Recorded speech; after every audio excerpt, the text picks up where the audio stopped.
రాష్ట్ర ప్రజలకు విద్య, వైద్యం, న్యాయాన్ని అందజేసిన ఘనత సీఎం జగన్మోహన్ రెడ్డికి దక్కుతుందని పలువురు వైఎస్ఆర్సీపీ ప్రజాప్రతినిధులు అన్నారు. ప్రపంచంలో ఎక్కడా లేని సంస్కరణలను రాష్ట్ర విద్యారంగంలో జగన్ ప్రవేశపెట్టారని చెప్పారు. నాడు నేడు పథకంలో ప్రభుత్వ పాఠశాలలను కార్పొరేట్ స్కూళ్లకు ధీటుగా అభివృద్ధి చేశారని తెలిపారు. బడుగు బలహీన వర్గాలకు చట్టసభలో ప్రాతినిధ్యం కల్పించారని చెప్పారు. విద్యార్థులకు ఇస్తున్న ట్యాబ్ల గురించి పచ్చ పత్రికలు అవాస్తవాలు ప్రచురించడం తగదన్నారు. అంటే రాజ్య బాధ్యతలు, రాజ్య ధర్మాలు ఏమయ్యా అంటే విద్య, వైద్యం, న్యాయం. జగనన్న గారు ఈ మూడు కూడా మాకు ప్రొవైడ్ చేస్తా ఉన్నారు. ప్రతి ఇంటికి కూడా ఇంట్లో ప్రతి ఒక్కరు చదువుకోవాలా, ఇంగ్లీష్ చదువుకోవాలని చెప్పి బై లాంగ్వేజ్ టెక్స్ట్ బుక్ అంటే ఒక పక్క తెలుగు, ఒక పక్క ఇంగ్లీష్ ఉండే టెక్స్ట్ బుక్ ప్రపంచంలో ఎక్కడ లేదు.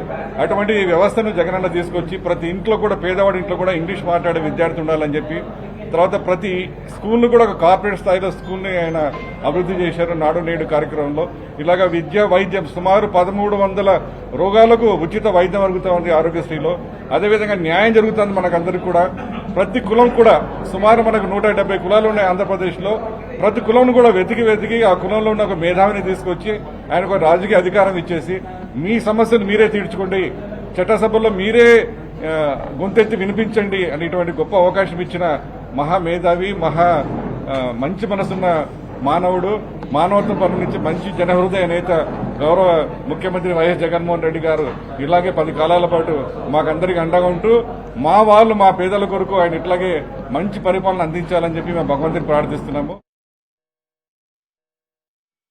ఈరోజు చూసుకుంటే బైజూస్ యాప్ గురించి కానీ, ట్యాబ్స్ గురించి కానీ చాలా హీనంగా మాట్లాడడం జరుగుతుంది.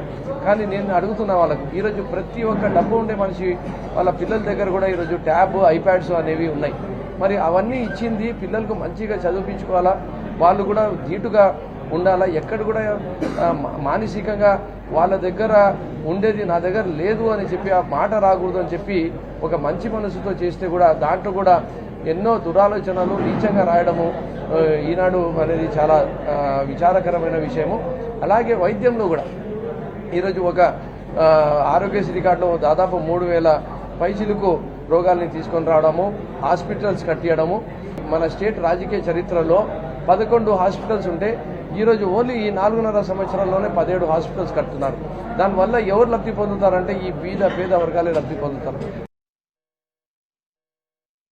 ఎస్సీ, బీసీ, మైనార్టీలు, ఎస్టీలు అందరూ కూడా ఆర్థికంగా నిలబడాలి అనే ఒక సంక్షేమ పథకాలు తీసుకొస్తూ ఒక సంక్షేమ క్యాలెండర్ని ఒక సిస్టమేటిక్ గా ఇంప్లిమెంట్ చేస్తూ గత 4 సంవత్సరాలు 9 నెలల నుంచి కూడా మా ముఖ్యమంత్రి జగన్మోహన్ రెడ్డి గారు అందిస్తున్నారు.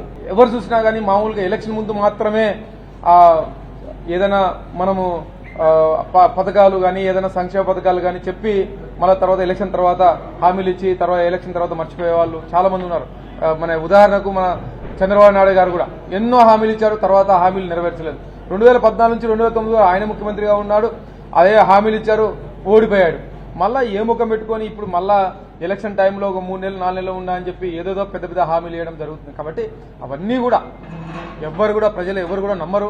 ఎందుకంటే నమ్మని వ్యక్తి ఎవరైనా ఉన్నారంటే దేశంలో ఒక చంద్రబాబు నాయుడు గారే. ఎందుకంటే అన్ని అబద్ధ మాటలు, బూటక మాటలు, అన్ని ఊసరవేళ రాజకీయాలు చేసే నాయకుడు ఎవరైనా ఉన్నారంటే చంద్రబాబు నాయుడు గారు మాత్రమే.